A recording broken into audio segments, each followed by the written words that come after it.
Hi everyone. Good evening, good afternoon, good morning, based on the location that you are right at this time. I think we can start if you can hear me. Yes, please. Am I audible to everyone, guys? Yes, please. Let us continue. Yes. Yes, you are. Okay. Thank you very much and welcome everyone. Can you hear me now? Yes, let us continue. Yeah. Okay. We are lucky enough that the TORG IRB is composed of dedicated and vibrant scholars who are doing their best to make it a very competitive and well-recognized entity internationally. And over the last couple of months, the chair, Mr. Hailemariam, and the secretary, Dr. Kevin, and all the other members have been doing their best, and they have now achieved some achievements, some success that we can tell right now. They have reviewed their first proposal, which is on the WHO surgical safety checklist, and they have also sent us their review on the second proposal, which was developed by the global research team and our president, Professor Abebe, and it was about biomarker identification for postoperative delirium. And the other one is they have also been recognized by renowned international organizations based in the US, and they are, the organization is called Office for Human Research Protections, and they have also get their IRB number every identifiers. And what does this mean for the TORG IRB and for our organization, for TORG? This means it strengthens the credibility and integrity of all research conducted under our organization. It also ensures our research activities that they meet international standards, recognized ethical standards, and enhances the protection of human subjects involved in TORG-led studies globally.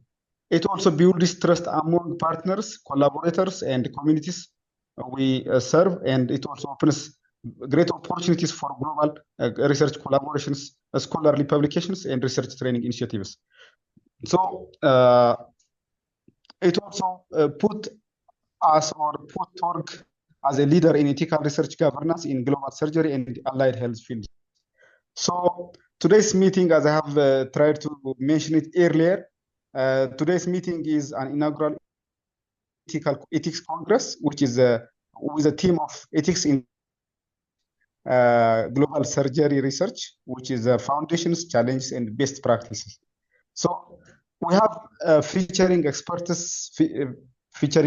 insights on different topics. The first one is the global frameworks in surgical research ethics. The second one will be practical challenges with vulnerable populations. The third one will be modern surgical paradigms and future perspectives. So we will also have activities to do.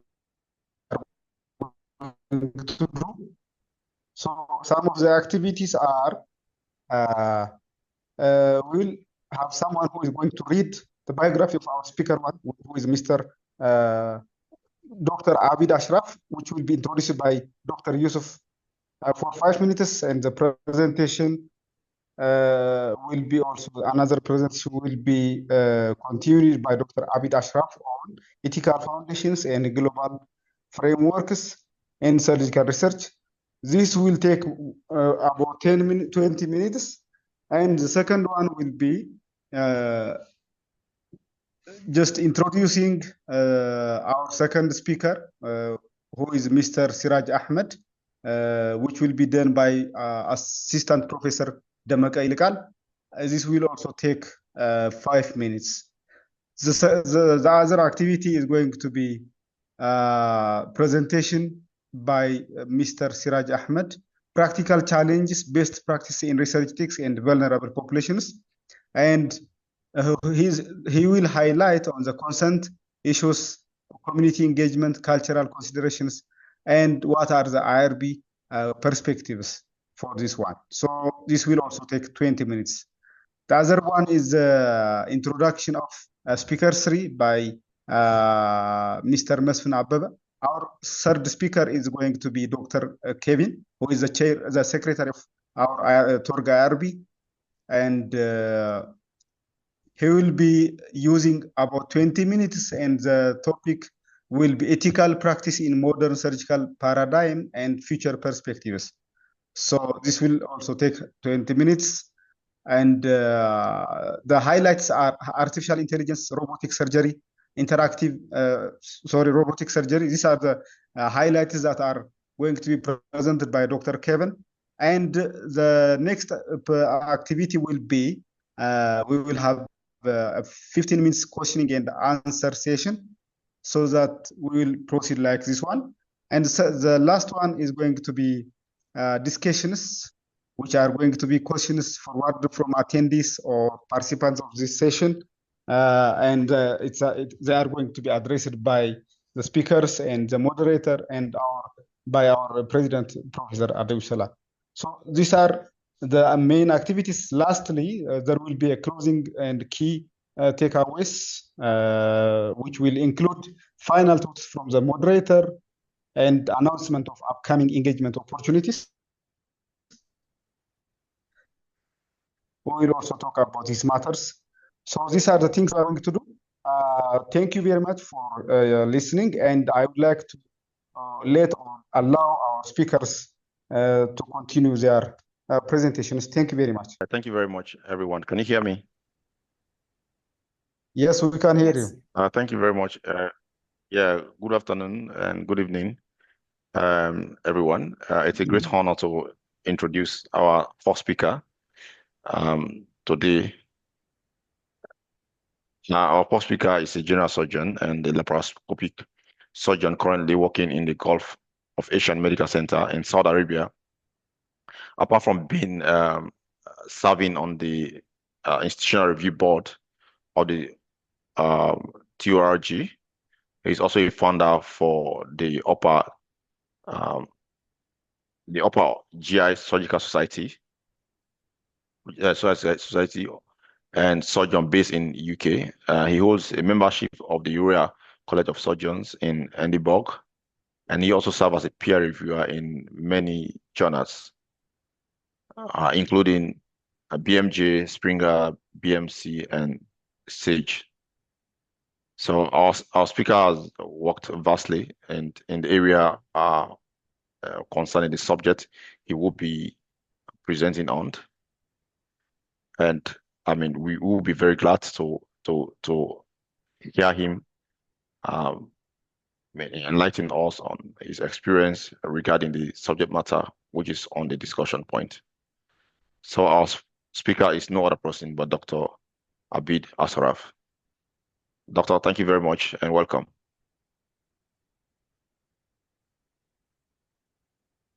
Thank you so much. Thank you for the kind introduction, and good evening, everybody. So I guess we get started with things. I'd like to share my screen.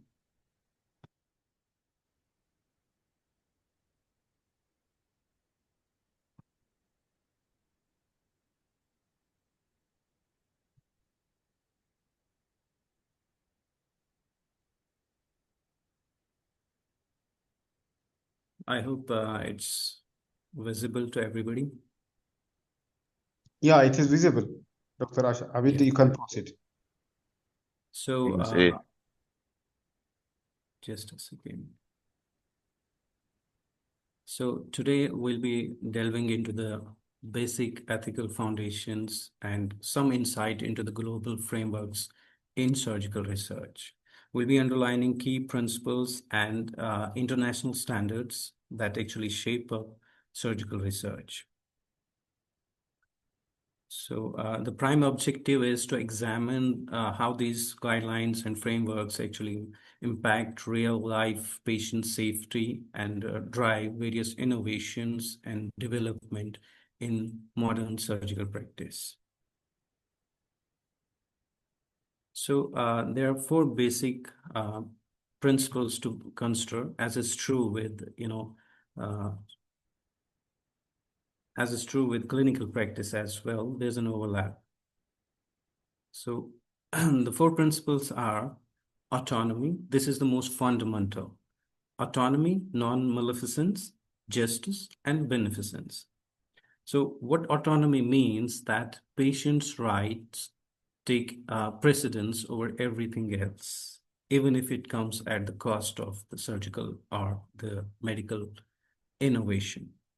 So the basic thing is to respect the participants' right to make an informed choice about their involvement in research. Okay, we'll be discussing these things in a bit of a detail in a short while. So the other fundamental aspect to be considered when it comes to ethical issues in surgical research is non-maleficence. We have to ensure that we don't do any harm. So researchers must always avoid causing unnecessary harm to participants. And the third important principle is justice. This has been a subject of a debate for pretty long. I'll come up with some examples later on. So justice means we have to ensure fair selection and treatment of research participants that represents all demographics and not, focusing on a particular community. So the fourth principle is beneficence. Research must be useful to the general population without, of course, the attendant risks. We have to ensure that we minimize the risks to participants. So what autonomy means that patients have the ultimate right to to decide about taking part in the research. Their values and preference take precedence over everything else, including the scientific objectives we aim to achieve. So this is the fundamental thing, that actually drives research as well as medical practice.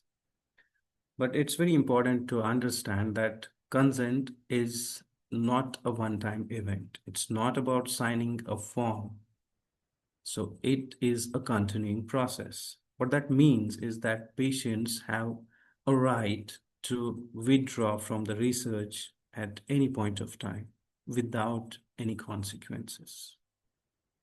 So it does not need to be a one-off event. And of course, this consent has to be informed. What that means is that there has to be a full disclosure of the intervention that we are about to study, the proposed intervention, and the attendant risks, including the unknown risks. For example, if we are, researching an innovation, or we come up with an innovation, we are researching a modified technique or a newer technique for a disease, the surgical technique. So like, the development of robotic surgery and other things. So it doesn't come with a, considerable set of evidence to back. So there are certain things that are still unknown while you adopt a newer technique, a newer device. So the patients have a right to understand that there are attendant risks and there are unknown risks. So we cannot justify, the lack of information, the lack of transparency by just citing that the procedure contemplated or the research being conducted is a bit complex. So to sum it that autonomy actually rests on this basic premise that patients are partners in research, not just experimental subjects. Their integrity, dignity, their perspectives demand utmost respect, regardless of the scientific imperatives. Non-maleficence, it's based on the principle that we don't do any harm. While conducting the research, the basic aim should be do no harm, primum non nocere.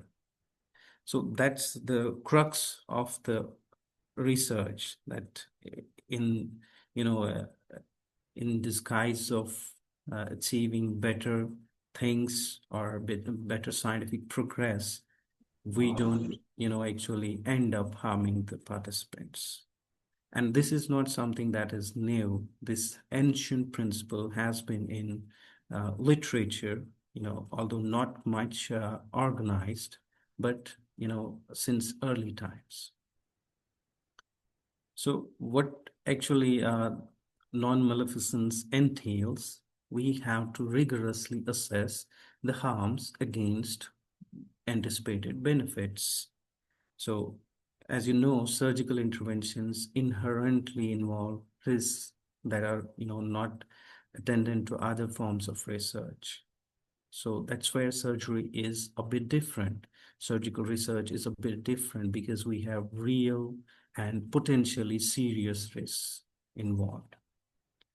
So this also means that we have to, develop, design protocols, taking into consideration that the protocols or the, the proposed research causes minimum pain, for example, discomfort and complications, minimum risks, okay?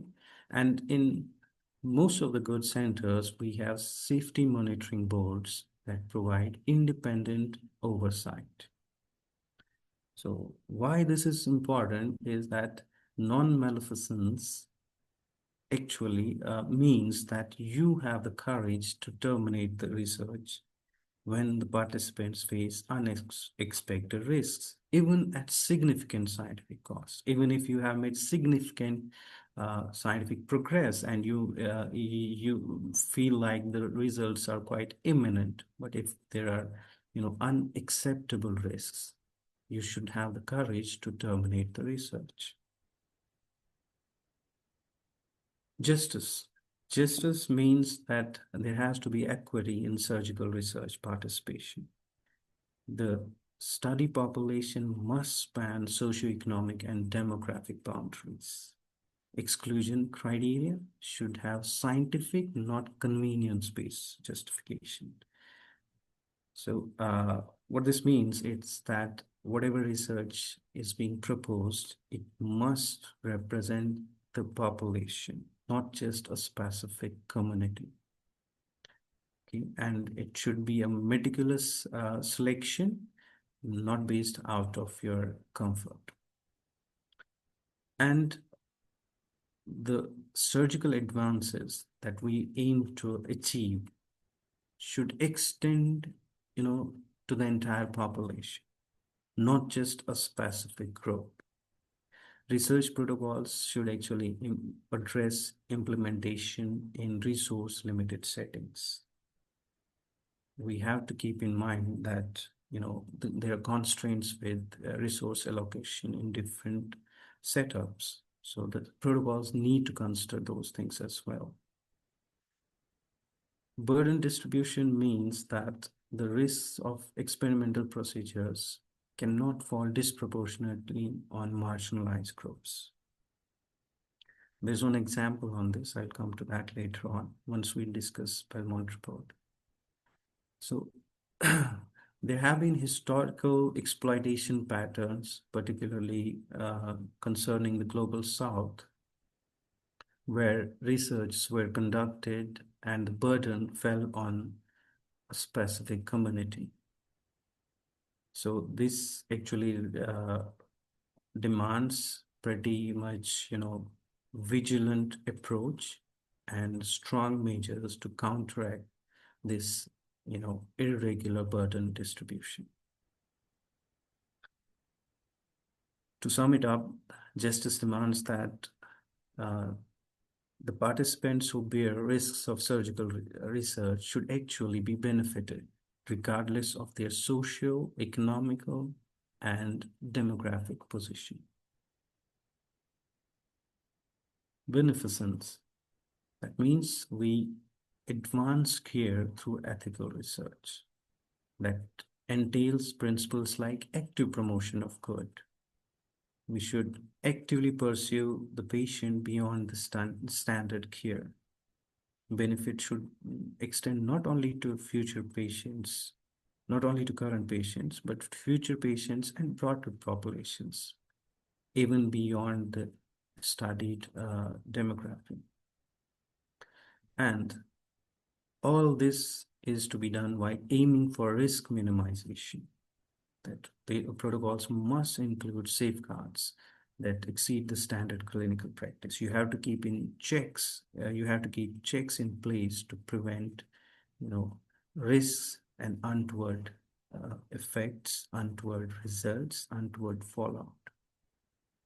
Researchers must continually reassess risk-benefit thresholds throughout the studies.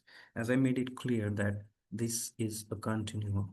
So you have to reassess things at every point of time while doing research. So it's not a one-off event that we actually assess the risks at the start of this research and forget about things and continue with things. So there has to be a continuous reassessment at different stages of the research. And what drives the beneficence is therapeutic intent. Surgical innovations should address genuine clinical needs, not just merely for professional advancement. So as this actually rests on the principle that, patients' health takes priority over everything else. So it's not merely for professional contentment or professional advancement. Surgical innovations should actually be, intended to address challenging clinical needs. Patient welfare, as you know, must remain central. So beneficence actually does not necessarily mean just avoiding harm. It demands proactive creation of meaningful benefits that justify surgical intervention risks. So there are some intrinsic challenges when it comes to research in the surgical disciplines. Like we have methodological limitations. Like in a lot of surgical studies, randomization and double blinding is a bit difficult to implement. Suppose you have an established surgical modality for suppose you have an established surgical modality for a particular disease. So now, if you want to, test it against some other newer approach, so that's going to be a bit bothersome because the risks would be too much and it won't be a nicely randomized thing. And then there are risks as regards the innovations, like newer procedures and tools often used without robust evidence of efficacy or safety. And then what actually is most concerning in the current scenario is industry influence, where the corporate sector actually drives, at least partially, the innovations and has considerable influence on the studies. So that has the potential to skew the results in one direction. So this actually crops up as conflict of interest. There are financial entanglements that industry funding can actually influence even the study design, interpretation, reporting, application.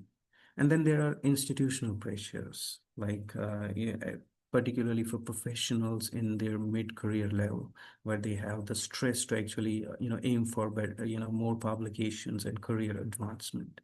And at some point of time, they may end up compromising the research integrity. So the best thing to actually avoid this conflict of interest is transparent reporting of all potential conflicts. This not only maintains the integrity of the researcher, but also promises research validity. So proper management would require vigilance, a voluntary disclosure, and sometimes a recusal from the researchers.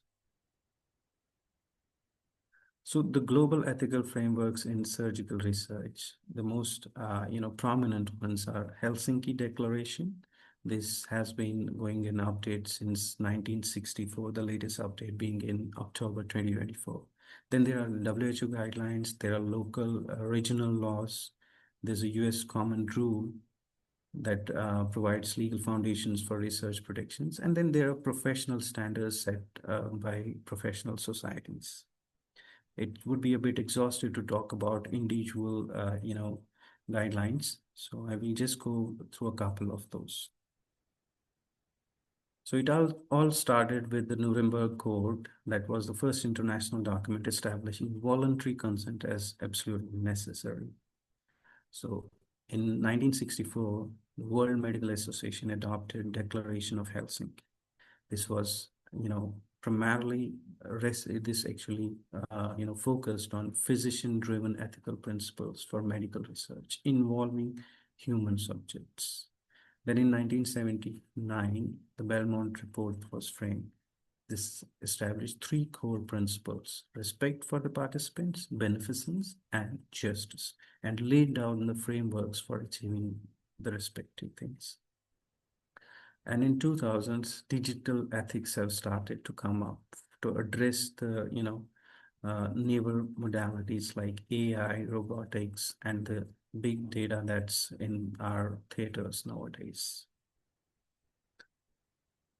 So the Helsinki Declaration actually formed the cornerstone of surgical research ethics. So in 1964, there was an original adoption, and it's being reviewed continually.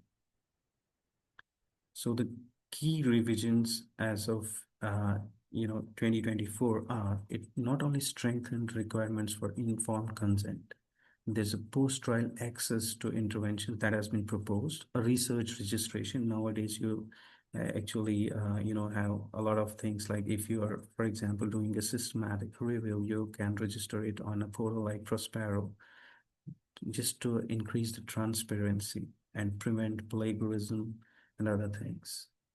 And publication ethics have also been included. So the core principle reflected throughout the Helsinki Declaration is that the patient's health is a priority. Nothing else matters more than that. It not only, this declaration not only transcends to, legal jurisdictions, it serves as an ethical foundation for surgical research globally. And its principles have formed the foundation of some of the national laws, institutional policies, even the journal publication ethics. So the main principles of Helsinki Declaration are the primacy of patient welfare. So the research participants' well-being takes precedence over everything else. And voluntary informed consent. Participants must provide an informed, freely given, without any pressure, consent after a due and thorough comprehension of the research purpose, the methods, the risks, and the benefits.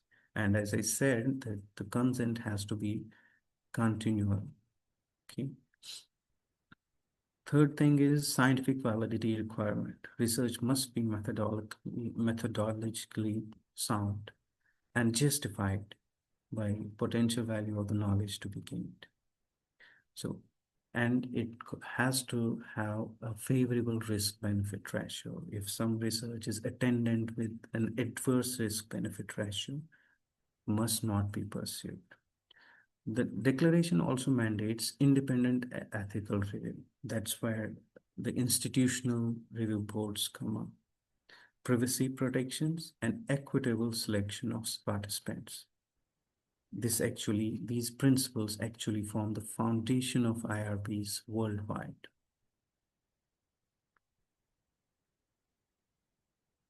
So the current standing is that since 2013 revision that we call as modern framework, that was done to strengthen the provisions for post-trial access to beneficial treatments. Vulnerable populations were protected There was a provision for the protection and compensation for research-related injuries.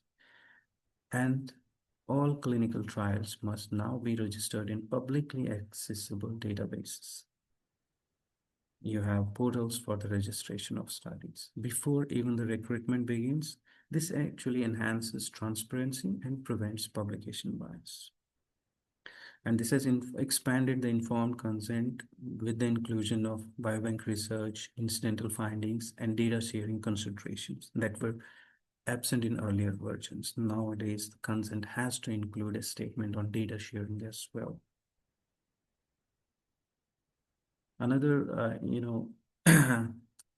basic set of guidelines that's being followed worldwide is Belmont Report. This was originally published in 1979. This actually established the fundamental ethical principles, more in line with the Helsinki Declaration, but this provides a structured framework to achieve those. So the main principles are respect for persons, like autonomy, protection for those with diminished capacity in the vulnerable population, and this forms the basis for informed consent. Beneficence, like maximizing benefits while minimizing harm, and justice, equitable distribution of research benefits and burdens, preventing exploitation of vulnerable populations. The difference is that unlike Helsinki declarations focus on the medical aspects, the Belmont Report emerged from the need to address specific research misconduct in the United States, including the infamous Tuskegee syphilis study. I'm not sure whether I'm able to pronounce that correctly, but there was a concern in this study that, the control group belonged to a particular community and they were not made aware that they were not giving the treatment for syphilis while it was, being treated by penicillin in the intervention group. The control group were kept, uninformed, and they hailed from a particular community. There's another set of guidelines, that's Council for Medical Innovation and Operative Standards.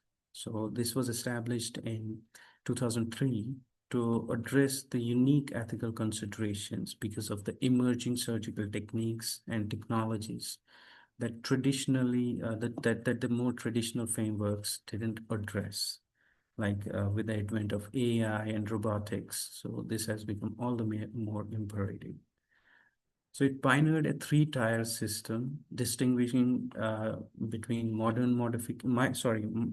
minor modifications, significant variations, and entirely novel procedures, each requiring different levels of oversight, ethical oversight. For example, a minor modification might not need a vigorous level of scrutiny, but a more significant variation or an entirely novel procedure would require a very vigorous oversight. So there's a learning curve transparency that is to be maintained. You have to, do an explicit disclosure of surgeon experience with novel procedures, requiring clear documentation of the learning curve phenomenon in informed consent. These guidelines actually breach the gap between innovation and patient protection, acknowledging that surgical advances cannot wait for the timeline of traditional clinical trials, while still ensuring ethical safeguards. So unlike Helsinki and Belmont, which broadly address research ethics, CMIOS guidelines specifically tackle the surgical innovation pathway. That's pretty much relevant these days, and my colleague Kevin will talk more about that. So this emphasizes equipment standardization, surgical training requirements, and conflict of interest management in device development. So how to do oversight? There are research ethics committees and boards. This actually ensures an independent review. All surgical studies undergo thorough evaluation by independent committees before approval.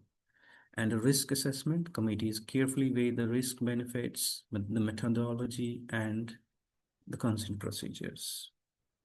This leads to a better quality control, preventing bias, data fabrication, and methodological flaws that could harm the participants. There are some ethical dilemmas in surgical research. For example, the surgeon's role is a bit complex, plays multiple roles.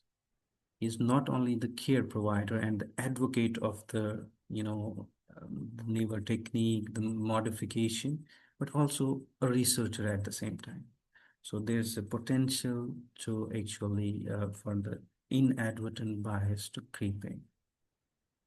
Then there are consent challenges, like ensuring truly voluntary participation in emergency or critical care situations is, a bit of a gray area, and it's not as simple as, in other scenarios. Then there are data privacy concerns, like we have to maintain anonymity while leveraging AI and advanced technologies. And there has to be an exhaustive mention of these things while obtaining consent as well. The cornerstones of informed consent in surgical research are rest on comprehensive disclosure. We have to explain every risk and benefit, even the unknown risks. The potential for unknown risks must be clearly explained in patient's own language, the participant's own language, without the use of technical jargon. Patients or participants must demonstrate understanding and ability to comprehend things and make autonomous decisions. And the entire process has to be voluntary. The participation must remain free from coercion, undue influence, therapeutic misconception, incentives, and canvassing. So the special considerations are that the continuous consent for multi-stage surgical trials, proxy consent protocols for emergency situations. You can obtain consent from the nearest of the kin or whosoever is deemed feasible on the basis of the local laws. Cultural competency in international research settings. Remember, as I would like to reiterate that consent is not a single event, but an ongoing process throughout the research journey. So with the advent of AI particularly, there have been increasing concerns regarding data privacy.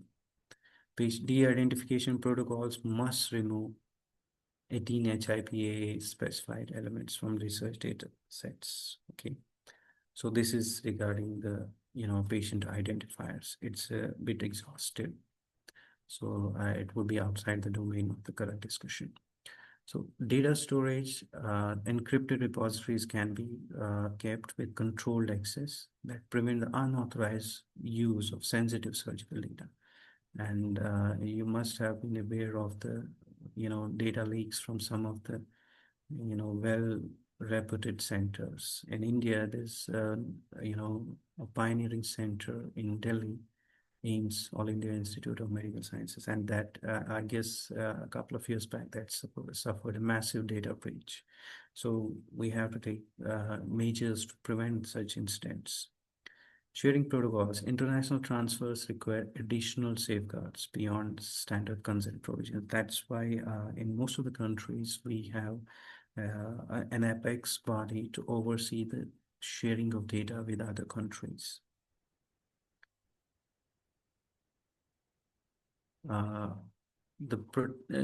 Vulnerable populations are to be protected even in surgical research. For example, children, elderly, cognitively impaired individuals, they need enhanced safeguards because of their limited ability to make informed decisions. The standard consent process may not suffice for these groups. You might have to rope in a guardian or a legally suitable person. Surrogate decision-making, wherever possible, the legal representatives must prioritize participant welfare over research goals. Clear guidelines prevent exploitation of decision-making authority. And as I said, socioeconomic factors should not determine participation. You have to maintain diversity because that enhances the research applicability across populations. So the approach to emerging trends and the best practices we can employ is a rigorous disclosure, complete and transparent conflict of interest reporting for all research stakeholders, and enhanced transparency, not only clear documentation of authorship contributions, AI utilization, and comprehensive data reporting have to be resorted to. And a vigilant monitoring, that means a systematic oversight to prevent data fabrication, plagiarism, and protocol deviations. This can be done at multiple levels, including the local review boards and the national as well. And a continuous need for continuous education, ongoing ethics training for surgical researchers at all career stages. Patient advocacy in surgical research. Patient representatives, you can have advocates that ensure participant voices, influence research design and implementation. And as I said, it's best to involve the potential or the enrolled participants not only during the study, but before the study as well as after the study. So these patient representatives can bridge communication gaps between researchers and participants. Empowering participants. Education programs help participants understand their rights and options. Informed participants make better decisions about enrollment and continuation. This is not only beneficial for the final outcome, but for the viability of the study as well, so that there is not, an untoward, decrease in the participation midway during this study. Balancing interests. Advocates help navigate conflicts between research goals and patient welfare. They ensure vulnerable participants receive fair treatment throughout the process. The ethical leadership in surgical research rests on three main things. One is the moral compass. Leaders actually set ethical standards beyond regulatory minimums. The regulatory, guidelines tend to have loopholes. Okay, but where we take care of those loopholes is by having a good moral setup and taking things in a very moral, ethical way. So the moral compass actually helps you to prioritize patient welfare over research outcomes. Ethical leaders foster environments where concerns are freely voiced. They reward integrity over expediency in research decisions. So you might incentivize disclosures, integrity over, expediency or the results. So transparent accountability, readers take responsibility for all the research conducted under their oversight. They implement clear processes for addressing ethical breaches, and that too impartially. What this actually means that the ethical leadership is responsible for transformation of these principles that we discuss into practices that protect patients and advance surgical science. Now, particularly in Global South, we have problems with the resources allocation. So we have to ensure that there's distributed justice, fair distribution of research benefits and burdens across populations. This prevents exploitation of the vulnerable groups for scientific advancement. Balancing commercial interests with genuine patient needs. We might be incentivized to work in a particular direction, but we have to balance it with genuine patient needs. Rare conditions often receive disproportionately less research attention. Global equity, addressing disparities between high and low resource settings. Surgical innovation should not only reach a specific group, it should reach all populations equitably. So ethical resource allocation actually transforms research from the privilege of a few into a benefit for all.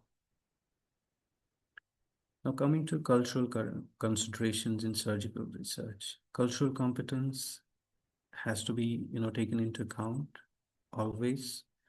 So research protocols must adhere to this, idea of taking into consideration the diverse cultural beliefs about surgery, particularly, and healing. Even in the 21st century, we continue to have a lot of myths going around when it comes to surgical practice. So the local customs might influence a patient's expectations, and the consent process might be difficult considering those things, those notions or prejudices that the participants might harbor. So you have to keep a room for the cultural competence as well.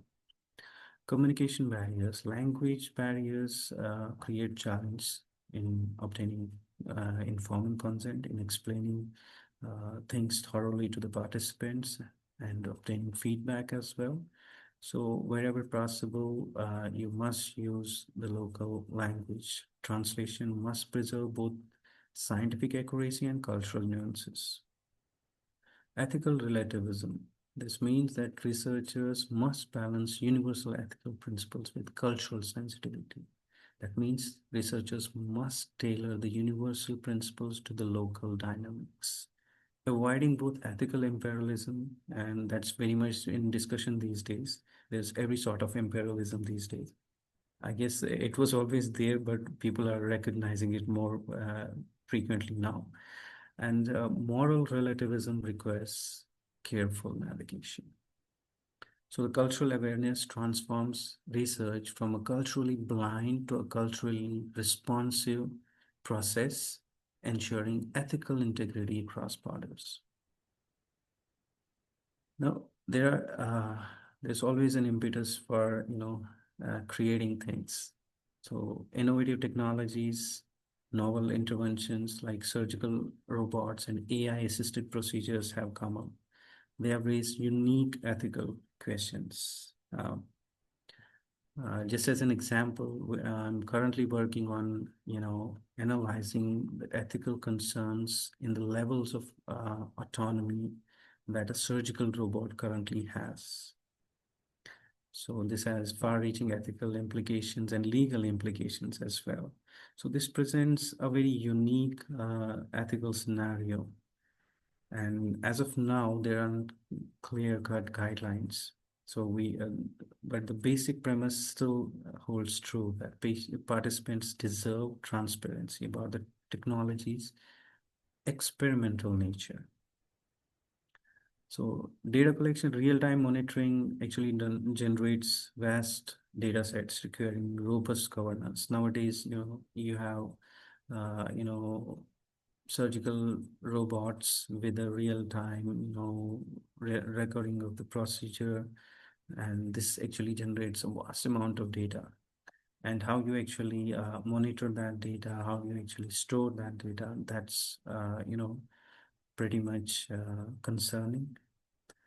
And if you're going to use that surgical data for your academic purposes, it must need a prior consent. So the ethical evaluation in case of innovative technologies is that innovation should not outpace ethical scrutiny. Even if there are, amazing incentives with a particular innovation, it should not come at the cost of ethical issues. Research ethics committees need proper technological expertise for proper assessment. As with the current, scenarios involving a lot of technology, AI, and other things. So you need a proper expertise if you're going to assess things, better. Long-term outcome ethics are concerned about, temporal responsibility. Researchers must track outcomes beyond the standard follow-up periods. So sometimes what happens that we have a predetermined follow-up period for a particular study, and then we stop following the patients. But this must not be done. It should go on, and because especially the surgical innovations may reveal consequences much later after implementation.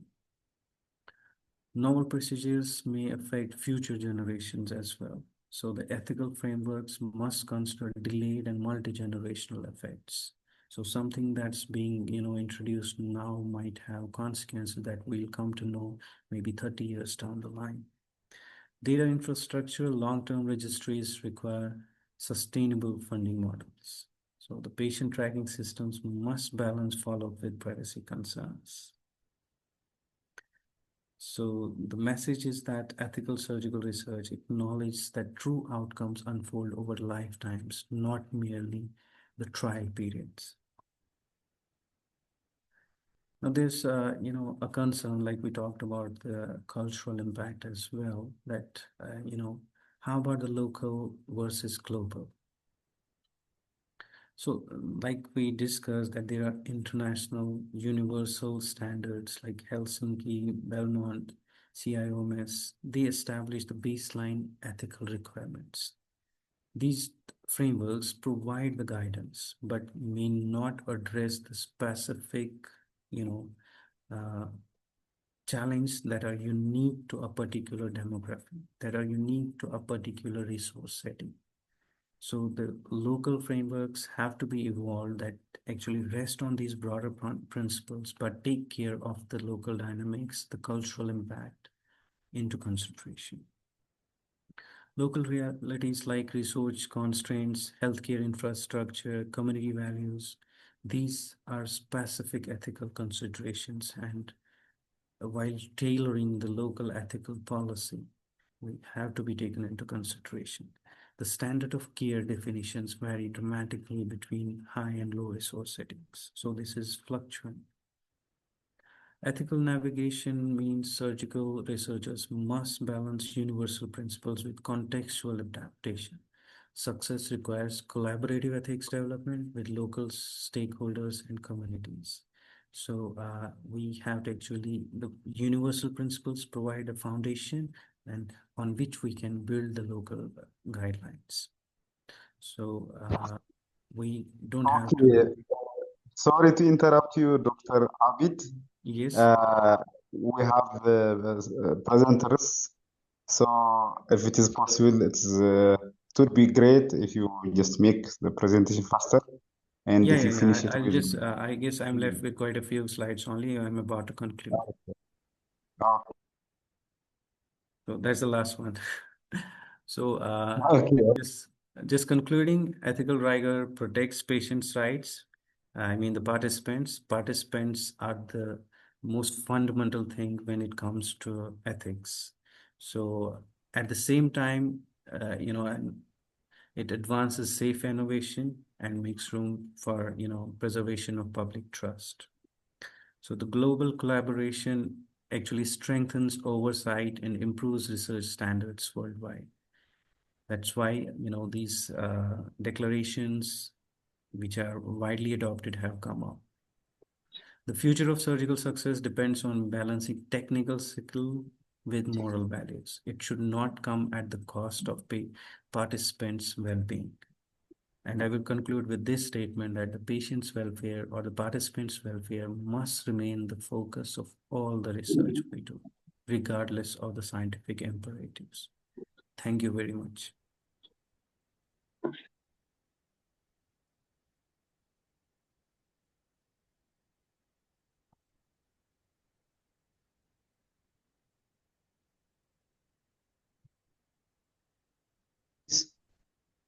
Okay, thank you very much, Dr. Aabid. Thank you for your well-organized and a very precise presentation. People were saying that we cannot wait to get this important presentation and all the documents in this presentation. So I would like to thank you for presenting us with the most up-to-date aspects about surgical research ethics, including the new updates on the Helsinki Declaration and the surgical ethical aspects of robotic surgery. I really appreciate that. So participants may have the questions or additional discussion points. I kindly ask you to take note of these points, and then later on we will discuss on these matters. I will now call upon Assistant Professor Demeke to introduce our second presenter, Mr. Siraj Ahmed, who will be presenting on the practical challenges, best practices in research ethics for vulnerable populations. So, Professor Demeke, you may proceed. Thank you very much. You have 5 minutes. Okay, thank you, Nurhusen. Are you listening to me? Is that audible? We can hear you. Okay, thank you. So I'm gonna introduce one of the IRB speakers, Siraj Ahmed Ali. He is presenting his on ethics in global surgery research, foundations, challenges, and best practice. So Siraj Ahmed currently is a lecturer, senior anesthetist, and researcher at Dilla University College of Medicine and Health Science Department of Anesthesiology. His educational background: he is a PhD student in anesthesia at University of Gondar College of Medicine and Health Science since June 2024, and has Masters of Degree in Advanced Clinical Anesthesia from Dilla University College of Medicine and Health Science. Graduated in May 2019, and he has also acquired his basic degree in anesthesia from Jumma University in June 2012. His academic and medical service experience is more than 12 years of clinical and teaching experience. While we see the leadership experience, Mr. Siraj has various leadership positions at Dilla University, including anesthesia clinical service coordinator, department head, and college vice president office head, currently serving as a president of Ethiopian Association of Anesthetists. While we see his research experience, he has a remarkable research experience with more than 16 publications on international reputable journals. Mr. Siraj is an executive council member and special event coordinator of TORG Ethiopia chapter, and he is member of TORG IRB, and he's going to present on practical challenge with vulnerable population, timely and critical topics in global health equity, focusing on ethical issues, current challenges, and the like things. So this is Siraj Ahmed, our president of Association of Ethiopia, and I would like to call up on Mr. Siraj to present his topic. Thank you.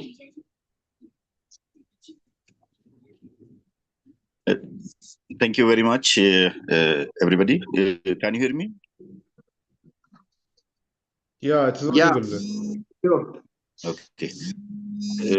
Thank you. Demeke, can you share the slides from your side, since my device is not working on Zoom, and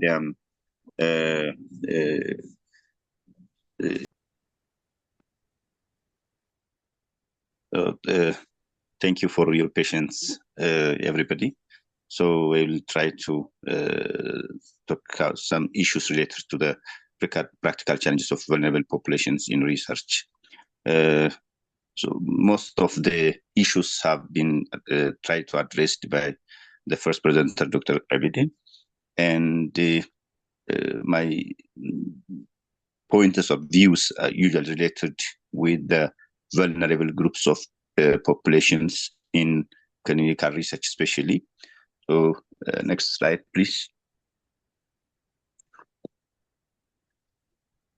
Next, also, these are the presentations outlines what I'm going to cover in this discussion. Next, please.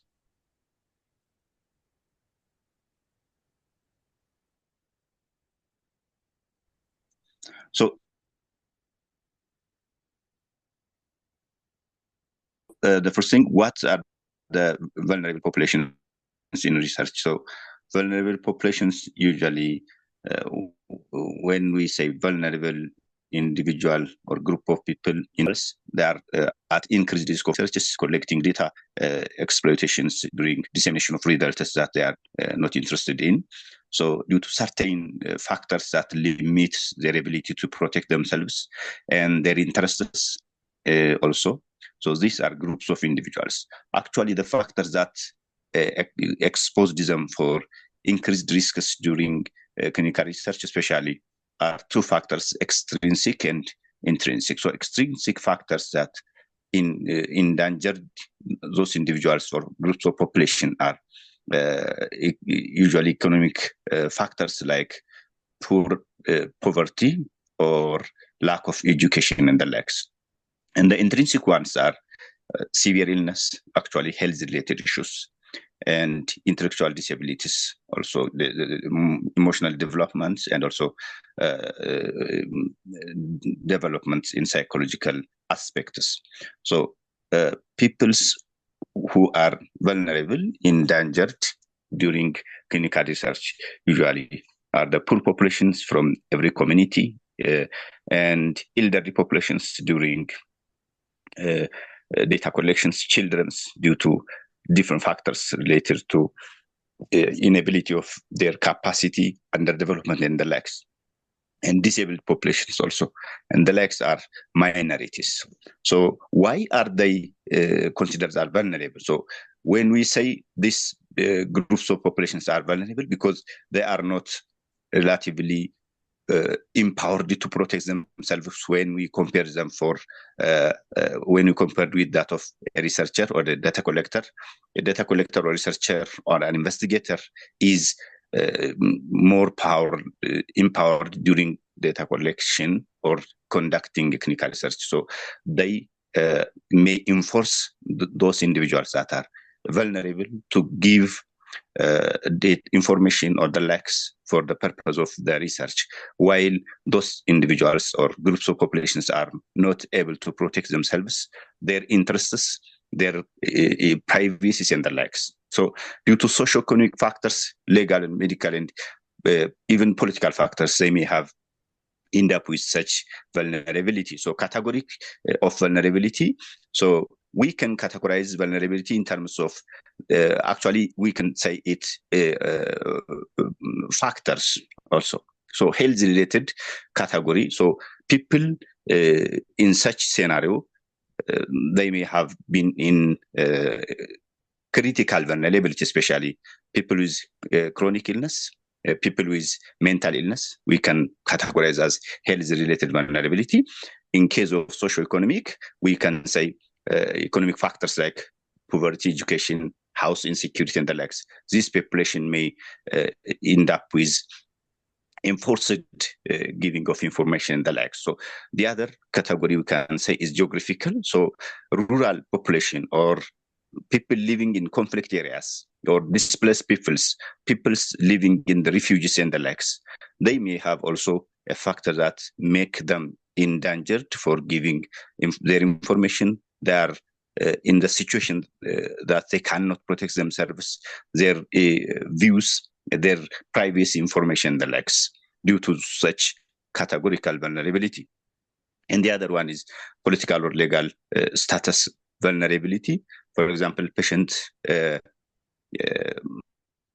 with undocumented migrants may have a situation that they have to choose to give their information that is kept to be private, unless they may not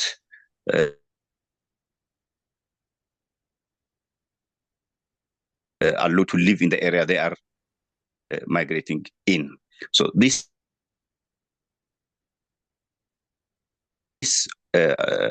individuals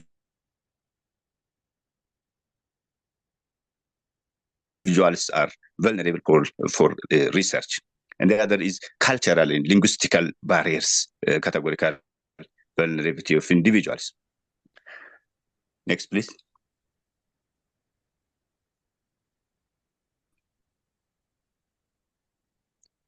Next slide, madam, please. Yes, it's on next those slide, I think. those- Yeah, I think it's just network. yeah, yes, nice. Thank you. So why it is important to recognize vulnerable populations or research for research. So why we know that people with such classifications or factors are is increased risk for exploitation and the likes during conduct of research. So knowing this is important to ensure that ethical standards are maintained in research conducting on such peoples or groups of individuals and populations. And it also used for considering specific ethical considerations and protections of those individuals who are in the maximum risk during data collection, conducting researches, taking information related to their privacy. And it also used to protect such groups from exploitation, stigmatization, and harming in clinical research. So research with such individuals or vulnerable participants actually raise practical challenges, especially in relation to their consent. Actually, in the first presentation, there are very good explanations about consent. Consent is not simply merely a signature from an individual participating in research. It's a process of gaining voluntariness, full voluntariness to participate in research and also to in clinical services. So we may get a signature from an individual who is going to participate in research or study subject as working as a voluntarily as a study subject, but the consent is not fulfilled unless there is a full maintenance of voluntarily participating in clinical researches. So number of challenges may arise in such individuals when they are encountered in research or investigations, clinical investigations especially. So they may have issues of accessing care or services. So to get an access due to transportation, due to digital device and technological illiteracy, they may think that giving information, participating in the research may be a requirement to get a service. So they may think this. So this is a practical challenge. And the other challenge is communication barriers like language literacy, cultural misunderstandings, lack of trust in the institutions. This may be a practical challenge in people with vulnerability in research. For they may think that if I am not interested in participating in the research, I may not get service in this institution. So I have to have taking part in the research. I have to give my private data for the investigator to get a service in the institution. So these are practical challenges actually. The other is ethical dilemmas, and especially in getting informed consent. Consent is a complex process of getting willingness, voluntariness to take part in clinical research in such groups. So this actually patients or clinical study subjects, we can say, are in increased risk of danger or exploitations in research, because they may think that if I am not involved in such research, if I am not give my consent to get and participate, I may not get an access for care what they are primarily came to the institution. So there are many other concerns, including the privacy concerns, legal and policy restrictions, that they may even lack documentations of legal status of their medical status and the likes. Even they may think that they may lack their documentations of legal status, medical status, and the like if they are not participated in that research. So these are actually we face in studies or clinical investigations in vulnerable populations, including children, elderly people with disabilities, mental illness, individuals and the likes. Actually, if we want to get a consent for those individuals, especially in pediatrics or child, so consent usually is surrogate or proxy consent from their parents or legal guardians. But as much as possible, as far as consent is a process of engaging individuals with full willingness of their interest, we have to involve them to the maximum understanding of their willingness. We have to consider that they may involve it in making a decision in to take part in the clinical test that is going to be conducted, including their private data, information, even biological products also.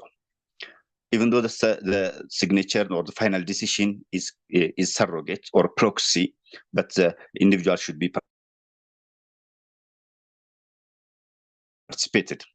So we have to think of various strategies to ensure voluntariness of those individuals who are vulnerable by nature, vulnerable by different factors, which is intrinsic or extrinsic. So if we think of strategies to minimize the risk of inappropriate consent or maximizing the voluntary participation in research, we may design various strategies, including, for example, if we think of individuals based on their ages, we have to appropriately design age-appropriate communications, like for pediatrics who are kids below school age, adolescents who are not able to give a consent, but they can communicate and decide and understand what we are going to do on them.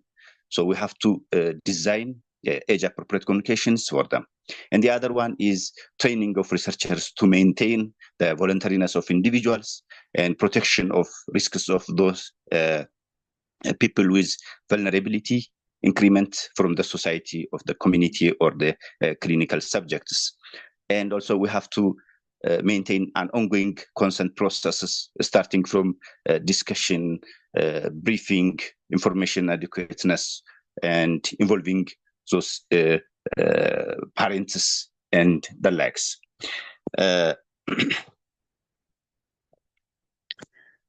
The other issue, the last point actually I want to raise is what are the institutional review board issues related to people with vulnerability. If we get as IRB members, for example, or issues related to IRB, if we get clinical proposals or protocols that have in connection with people with vulnerability or vulnerable groups of individuals. So what are the main issues? Actually, vulnerable groups involved in the research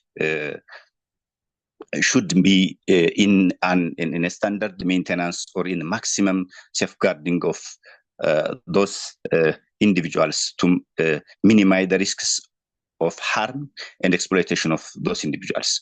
So there should be a proper obtainment of informed consent that avoids the presence of therapeutic misconceptions, mistrust of institutions, even individuals who are get involved in research as an investigator or clinical data collectors. So there should be an assessment of decisional capacity in critical patients recruited for research.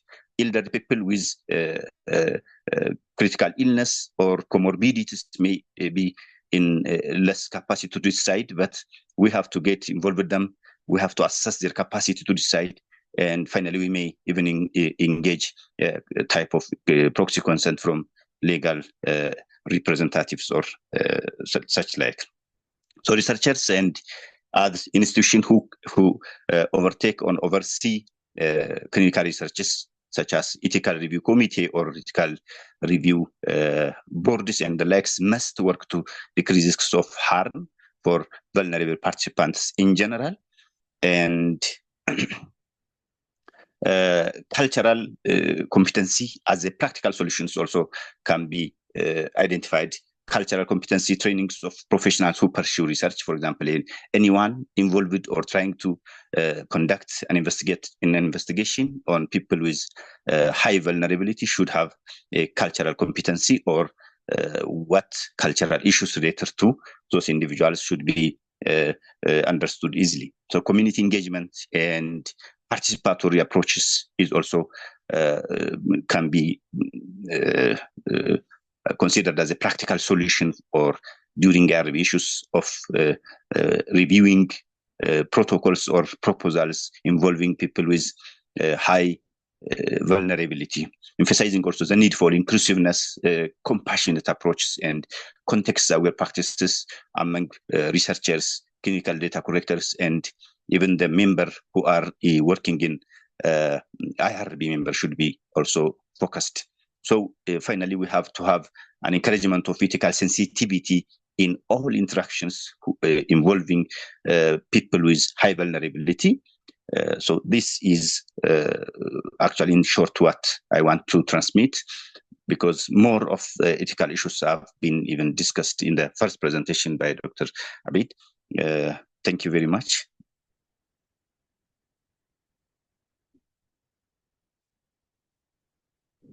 Okay, thank you very much, Mr. Siraj Ahmed. So it was a very great presentation, and we thank you for your time management. You have just presented it timely. Mr. Kevin Michael, Dr. Kevin Michael, sorry, he is going to be presenting ethical practice in modern surgical paradigm and future perspectives. And before he starts his presentation, I will call upon Mr. Mesfin Abebe, who is a TORG IRB member, to introduce Dr. Kevin for 5 minutes. Thank you very much. You can proceed, Mr. Mesfin. Okay, thank you so much, Mr. Nurhusen. Hello, everyone. So let us introduce our third speakers, biography of Dr. Kevin Michael. Dr. Kevin Michael just earned his bachelor's degree in psychology and his doctor of medicine from University of Santo Tomas. He will soon also pursue Master of Public Health degree at University of Hong Kong. He currently works as hemodialysis and emergency room physician at Zamboanga Doctors Hospitals. He also involved in several public health, mental health, and medical education organizations. He served as a deputy director for community development at Mental Health and a part of Secretariat for Human Rights-Based Mental Health Advocacy Network. Now he also holds a role of secretary, ethics compliance support officer for the operating room global IRB and global research team.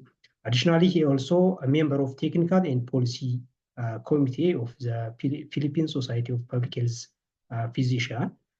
Dr. Kevin began his leadership journey as a member of executive board of Human Rights and Peace at Asia Medical Student Association at University of Santo Tomas. He also later became a national officer for public health at Asia Medical Student Association at Philippines. As he also has mentor with top-notch medical board preparation, just to support future doctors preparing for the national licensure examination. His research on mental health, global surgery, public health, social science has been recognized at both regional and international levels in different international and regional conferences, driven by deep sense of fairness, a system thinking mindset, and a strong belief in compassionate healthcare. Dr. Kevin's continue to work at the intersection of medicine, research, and advocacy. Just this is all about Dr. Kevin biography. Now you take your times to present an important topic on ethical practice in a modern surgical paradigm and future perspective. I will invite Dr. Kevins for interesting presentations. All right. Thank you for the introduction. Am I audible for the audience or over before I start? Yeah, you are audible. You can proceed with the presentation. All right. Great. I'm going to share my screen now. So yeah, good morning, afternoon, and evening to everyone, wherever you are. Before I begin, I'd like to thank you for the opportunity to share my reflections on a pretty relevant topic that intersects medicine, ethics, and technology. While I am a doctor by training, I approach this conversation not from the surgical field directly, but from a position that is concerned with how innovation can shape patient outcomes, systems, and trust. Today, we'll explore how ethical principles can remain foundational in the evolving surgical landscape, particularly as new technologies reshape the practice. So, just a quick disclaimer, I am not a surgeon by training. I offer a perspective shaped through active engagement with colleagues, grounded in frontline realities along with my own research and interprofessional dialogues. My aim here is to offer a multidisciplinary, ethically reflective lens on innovation. So, here's how we'll structure this talk. First, we'll begin by grounding ourselves in the broader ethical foundations of global surgery.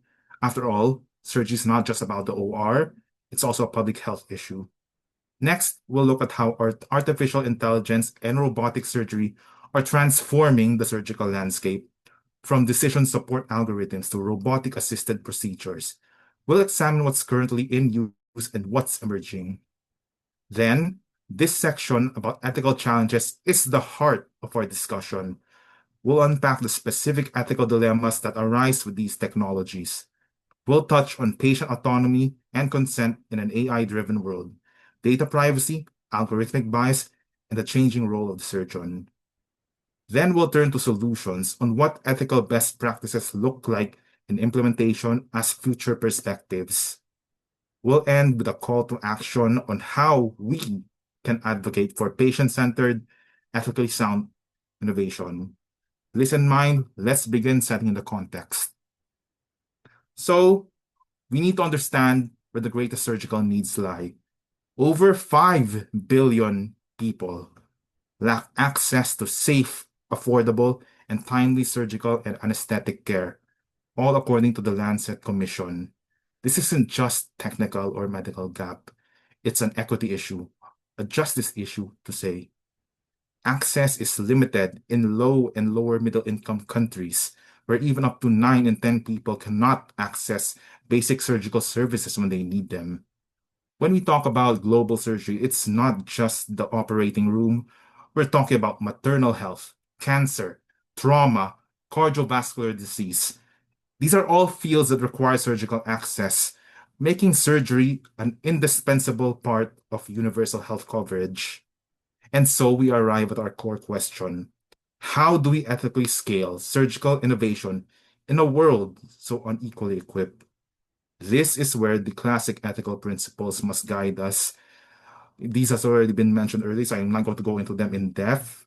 So, especially when newer technologies such as artificial intelligence and robotics come into play, these will be our North Star.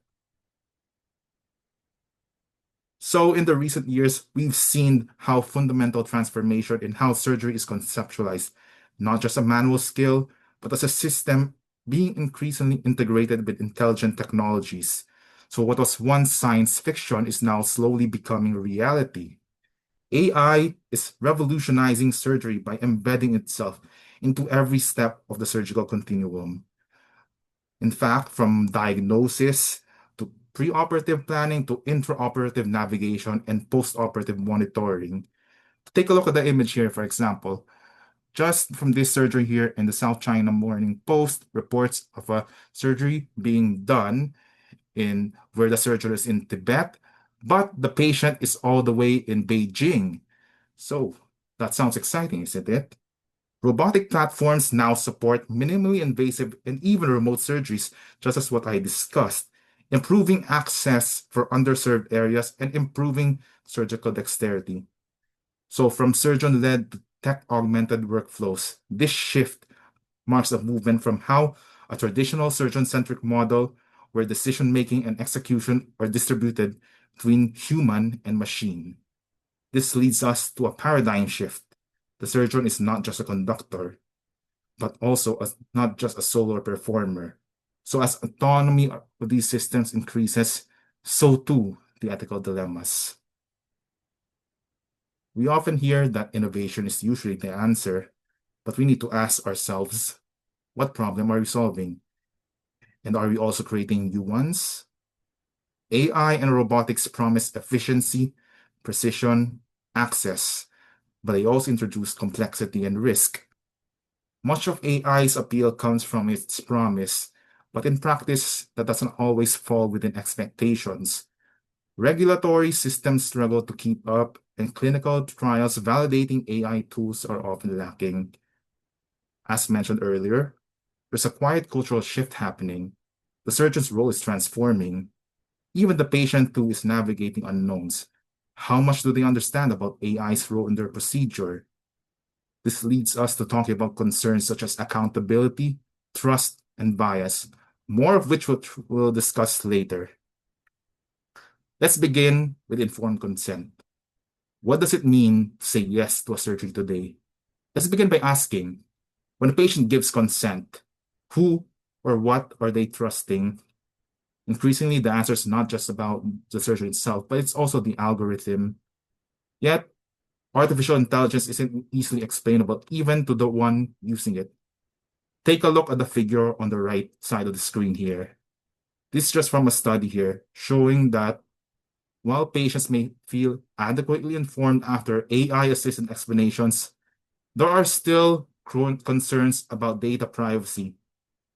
AI can standardize and clarify risks, but also introduces new forms of uncertainty, especially when patients don't fully grasp on how these recommendations are generated.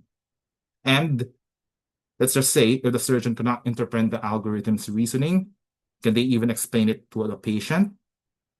This raises legal and ethical dilemmas about the validity of consent. Consent is not just a form. It's a contract, a moral one. Patients want to feel in control, especially when it comes to high-stake decisions. The takeaway here is that consent must evolve. It must go beyond just checking boxes. Ethical AI use requires transparency, but also accountability between and collaboration among surgeons, developers, and ethicists. Next, we talk about data privacy. Is the OR becoming a surveillance room? A rhetorical question to ask. When everything in the OR is recorded, tracked, and analyzed, who owns that story? AI needs massive surgical data sets. Patients may never know if their operation was used to train some form of algorithm. So, when this kind of data becomes centralized or hacked, what happens? It can even have lifelong implications for patient privacy. On the other hand, recording surgeries can even be used for quality improvement, surgical education, and even safety audits. But what if it's also being used for monitoring surgeon performance or for commercial purposes? While current protections in place such as HIPAA or GDPR are steps forward, they often lag behind the AI they're meant to regulate.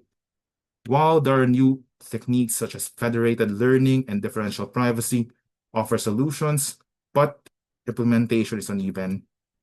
Trust depends on transparency, but most patients are never told how their data will be used after surgery. So, can trust be engineered? Building trust in tech-mediated care requires more than just compliance. It needs clear consent models, the right to withdraw data, and systems that default to patient agency over corporate control. The bigger question in play here isn't just what AI can do. It's also who's it leaving behind. Technological growth in surgery is not evenly distributed. AI models may fail underrepresented groups. In fact, when data lacks representation by race, gender, age, or comorbidities, the algorithms perform worse for those excluded groups. Advanced robotic systems and AI-guided surgeries are typically concentrated in urban, well-funded, and established academic centers, while, in contrast, rural areas and low-resource settings can't afford the same infrastructure or even capacity. This creates a disparity, a surgical divide. Gaps like these raise fundamental questions of justice and fairness in surgical innovation. The risk here is that we are reinforcing a two-tier system, high-tech surgery for the privileged and outdated care for the rest. So, solutions must start With diverse data, inclusive development, and global partnerships, policymakers must ensure that AI investments don't just widen gaps, but close them. We must frame that access to surgical AI not as a luxury, but a matter of ethical responsibility. So as we move deeper into the era of AI-assisted surgery, we must confront a pressing concern. Are we training surgeons or training technicians? With AI systems guiding, prompting, and even executing surgical tasks, young surgeons may no longer gain the depth of hands-on experience. Think of AI-powered instruments doing most of the work. What happens when the system fails? Can the surgeon take over effectively? Even clinicians can even lose their own physical exam intuitive diagnostic skills due to over-reliance on digital technology. As AI becomes more trusted, there's a danger that surgeons might defer to algorithmic recommendations, even when clinical judgment may say otherwise. This can erode surgeon confidence, turning them into decision makers, into passive instruments of machines and algorithms. So the question here is, who is ultimately responsible when things go wrong? Is it the surgeon who pushed through, the developer who trained the model, or the hospital that implemented it? The answer here is ideally shared accountability, but in practice, surgeons still bear the legal and moral weight, as per the captain of the ship doctrine. So, AI should augment, not replace, human skill.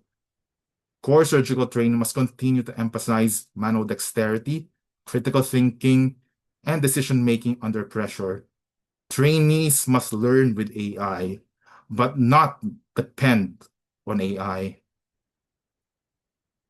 So, AI in surgery is not just a question of capability.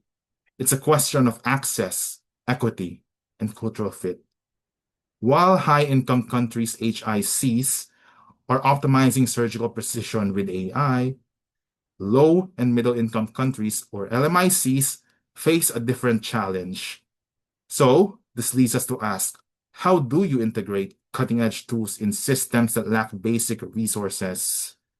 Many LMICs lack reliable electricity, broadband, or even tools, all of which are prerequisites in deploying AI or robotics in surgery. Even tools such as telesurgery or guided techniques can't function without these kinds of technology. Plus, on the other note, there's the cultural trust and patient expectations. In many LMICs, patients may view AI as alien or even untrustworthy, especially if we're going to talk about rural or traditional communities. Others might overtrust the technology, assuming it's flawless, which distorts informed consent and creates unrealistic expectations. So AI adoption must respect cultural values, communication norms, and local trust dynamics. Plus, AI ethics is still evolving in HICs, but in LMICs, when it comes to ethical frameworks, it's an entirely different story. Without local datasets, AI models trained on high-income populations risk making inaccurate predictions in lower and middle-income countries. So, ethical AI and LMICs must be locally trained, transparently governed, and equitably distributed. Some proposed ways on moving forward here can include public-private partnerships to lower costs and boost reach. Then, twinning programs wherein HICs mentor LMIC surgical centers. Local innovation where LMICs create low-cost AI platforms trained on context-specific data. These are not just idealistic, they're urgent, considering on what I brought up during the Lancet Commission earlier, about 5 billion people still lacking safe surgical access. Tech equity means nothing if half of the world is left behind. So, in the race to innovate, ethics is the compass. Without it, AI in healthcare is not progress, it's risk. So we go back to our 4 foundational principles of medical ethics. First, beneficence. This means designing tools that truly enhance diagnostics, surgical precision, patient recovery. For instance, AI-assisted telesurgery can extend specialized care to underserved areas, reducing surgical site infections and post-op complications. Next, justice, fair access and representation. It must not deepen existing inequities. Biased algorithms or access limited to wealthy urban hospitals betray this principle. Datasets must represent diverse populations to avoid racial, gender, and regional bias in its predictions. Plus, there's also the idea that access must also be geographically inclusive. Then, autonomy. Patients have the right to know what is the AI recommending, why, what are the alternatives. AI must be explainable. Patients need transparent decision-making. Informed consent in AI context must evolve to include disclosure of limitations, risks, and human oversight. Autonomy means AI should support decisions, not silently replace them. Then, non-maleficence. Do no harm. AI errors, misdiagnosis, or biased outputs can be life-threatening, especially in surgery. Poor regulation, lack of accountability can lead to unchecked harm. Ethical deployment must prioritize things such as robust data protection for our privacy, transparent accountability chains, and ongoing monitoring for harm or bias. Even AI that works 95% of the time is still dangerous when lives are at stake, because there's still that 5% that we need to be worried about. So ethics is not just theory, it's architecture. We need structures that translate ethical principles into everyday clinical practice. Ethical AI in surgery is not just about code or compliance, it's about how decisions are made, who makes them, how outcomes are measured and improved. We shift from what is right to how we build it right using these pillars. First, stakeholder involvement. We engage voices beyond developers and surgeons. We need to include other disciplines such as ethicists, rural clinicians, legal experts, public health leaders, and of course, the patients themselves. Community participation ensures that artificial intelligence is not just some top-down imposition, but also a tool for shared benefit. Next, continuous evaluation for AI outcomes. Tools must undergo monitoring and evaluation, especially in real-world settings. Metrics to consider include clinical accuracy, health equity impact, patient satisfaction, and error tracking. This feedback loop helps prevent harm, uncover hidden biases, and adapt to the ever-changing needs. Next is cross-disciplinary governance. No one field can govern AI alone. Multi-sectoral oversight, bodies that combine clinical insight, technical knowledge, ethical scrutiny, and legal accountability reduces the blind spots. Then, of course, training beyond the technical. Teaching surgeons or developers how to use AI is not enough. We must also teach them why, when, and if to use it. Incorporating bioethics, cultural competency, data justice, and patient communication into training programs is important. Ethical awareness should be a surgical skill, trained, practiced, and expected. While these pillars help ensure that technology in the OR doesn't just cut, it heals, includes, and respects. So, as AI evolves, we must maintain our commitment of what makes care human. The promise of AI in surgery is precision and reach, but the heart of care remains human connection. Machines can optimize, only humans can empathize. We must ensure that AI doesn't outpace our ethical reflection or displace the surgeon-patient relationship. To quote Dr. Ian Malcolm in Jurassic Park, it's not just about being preoccupied whether or not they could, or they didn't even stop to think if they should. This is a warning just as relevant as today, especially in technology. Automation should support, not supersede, clinical judgment. Surgeons must remain active agents, not passive executors and instruments of algorithms. The system may predict, but the surgeon must decide, preserving humanity and innovation, not just to serve efficiency, but it must also serve dignity, equity, and trust. In every surgical theater of the future, let it be said, a human is still in the room. So, as we engage with surgical teams or trialing AI tools, two things always arise: hope and hesitation. On one hand, there's always excitement about improved outcomes, speed, and precision. On the other hand, there's anxiety. What if the AI is wrong? What if I rely too much on it? These are not just technophobic fears, they're really actual ethical things to concern, and even experiential. Everyone's always nervous about new technologies in one way or another. Of course, who's accountable if a patient is harmed because of AI? After all, there are different kinds of stories that we can hear already, whether if we just search up on the internet or just hear about it someplace. And of course, there's still the legal concern. Who is accountable if a patient is harmed? Well, AI can inform, but it must never override human responsibility. Of course, knowledge must be coupled with humility, especially when AI offers false certainty. Real wisdom lies in knowing when to listen and when to doubt the algorithm. We need a culture of ongoing reflection, not just blind adoption. And we need collective dialogue against different disciplines. Talk about this. So AI can suggest, but surgeons must still decide. So what can we do?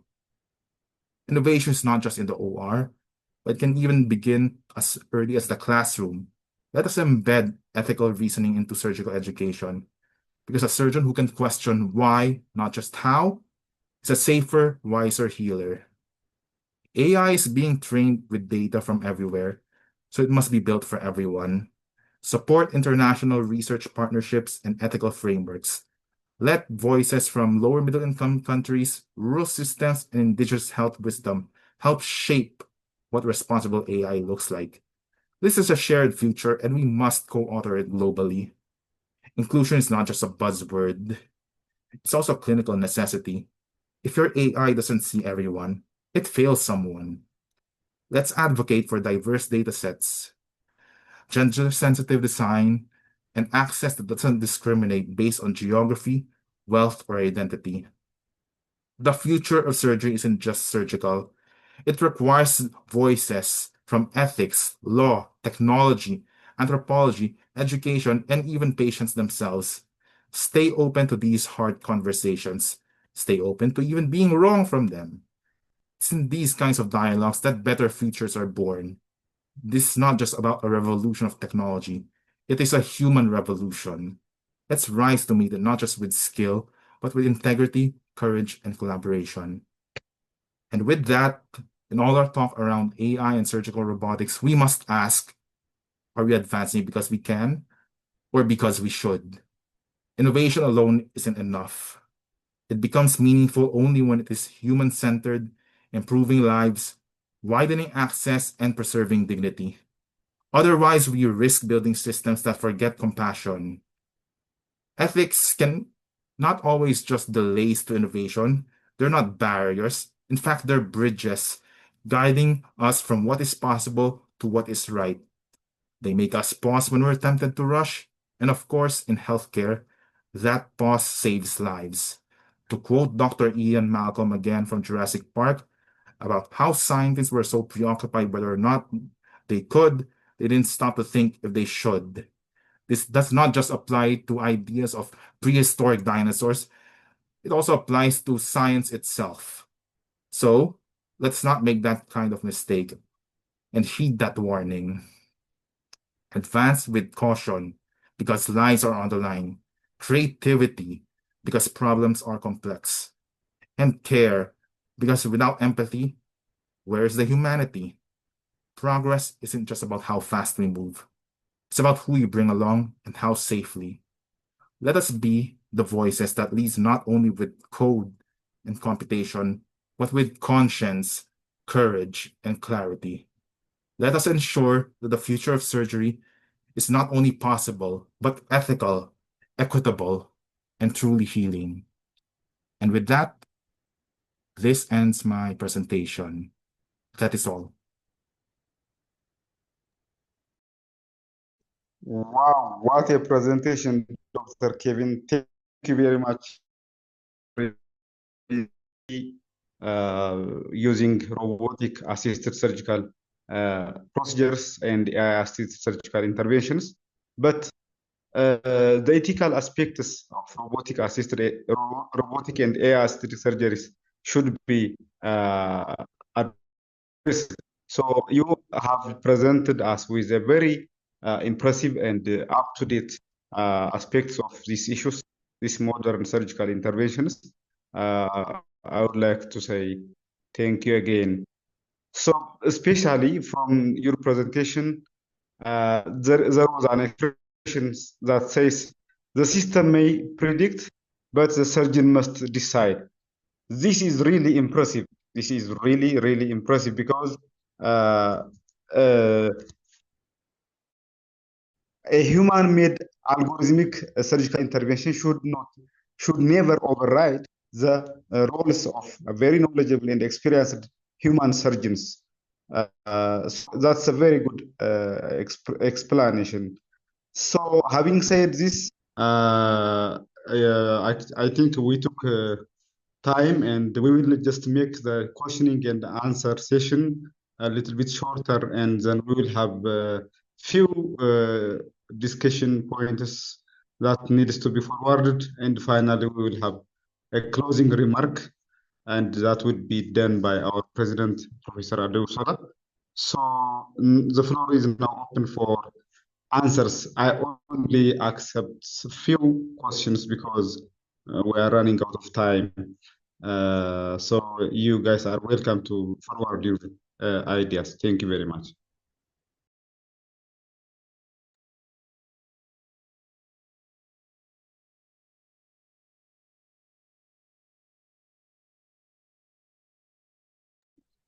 Anyone who wants to forward or to ask some questions for the presenters so that we can have ideas getting entertained.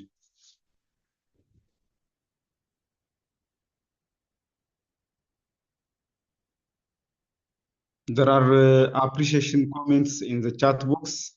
That is a very good thing, and we also thank for our presenters for taking time to prepare and bring us with the most up-to-date information on the aspects mentioned above. So I think if we have not questions to be forwarded, we may just let some few individuals to forward or to as a point of discussion on today's presentation. So if you have something that you want to just add, you are also welcome. If there is no one who wants to add or to talk some discussion points, we can just directly go to the closing remarks. That closing remark might involve about the next steps on the in our next meeting. What could be what are the possible meeting ideas so that we can be prepared for that. Professor, if you're listening, you may say something about today's meeting. No, I think my hand. Yeah. I think someone is raising hand. Yeah, yes. Okay, Yusuf, you can proceed. Yeah, just a quick one. So thank you very much, and everyone, for the wonderful presentation. This actually gives a deeper insight into the ethical issues regarding research, that are conducted all over the world. But my comments and also question is mainly on surgical procedures that are being practiced in LMICs. I'll take Sierra Leone as an example, where we have a lot of NGOs who fund free surgical services in remote areas like hydrocele, hernia, and other general surgical conditions.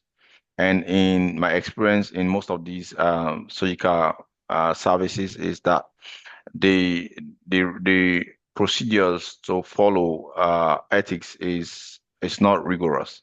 Wherein, of course, we know Sierra Leone has one of the highest surgical unmet needs, around 85 to 90%, according to a research conducted in 2013. And there have been a lot of intervention to close that gap. So one of the few are the philanthropists who bring in their funds, and these funds are being given to hospitals and other institutions to perform these surgeries. So the ethical issue here is one, sometimes the resources that are being provided to support these surgeries are not enough. So like, I mean, medications and even some surgical materials. So the surgeons are often left in the dilemma to see that they do justice to their service. So, and often when we do write back to the partners and requesting them, they will not respond, and it is often left with the responsibility of the implementing partners to see that, I mean, they try to see to try to protect the service users as much as possible. And we are often left in the dilemma of you having people who are desperate for the services, and another situation wherein the resources provided for these services are inadequate. And if you proceed to provide these services, with that magnitude, there will be one or two ethical breach, such as the risk of some surgical site infections, okay, and some other things because of inadequate medications, or maybe the materials are not enough. So this is just a reflection, but I just want to maybe hear what are some of the considerations in such situations. Thank you very much. Okay, thank you very much, Yusuf, for your insights. I think if I understood your point, there are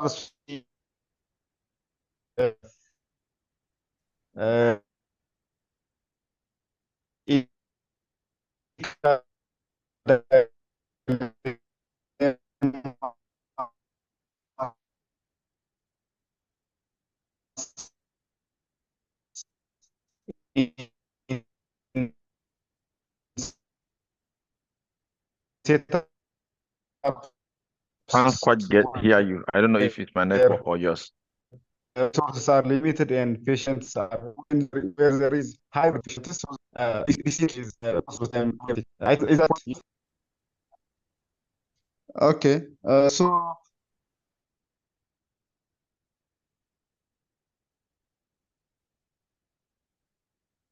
sorry for the interruption.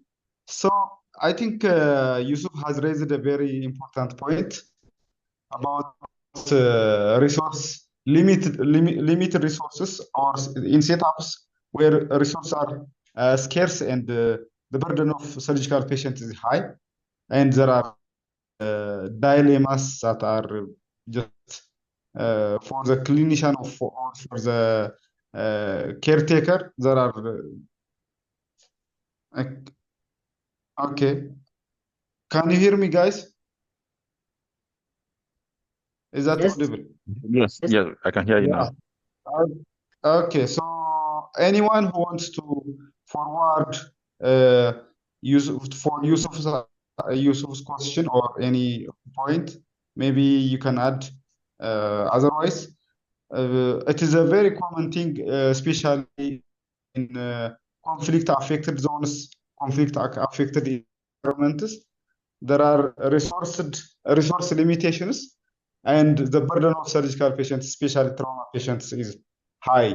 So in such a situation, the clinicians are overburdened in making the appropriate decision, which is ethical for most of the patients. So this is something that we need to discuss in our next meeting. I think we can just come up with some important solutions. So having said this, if there is someone who wants to add points that are not mentioned yet, I may allow one person to just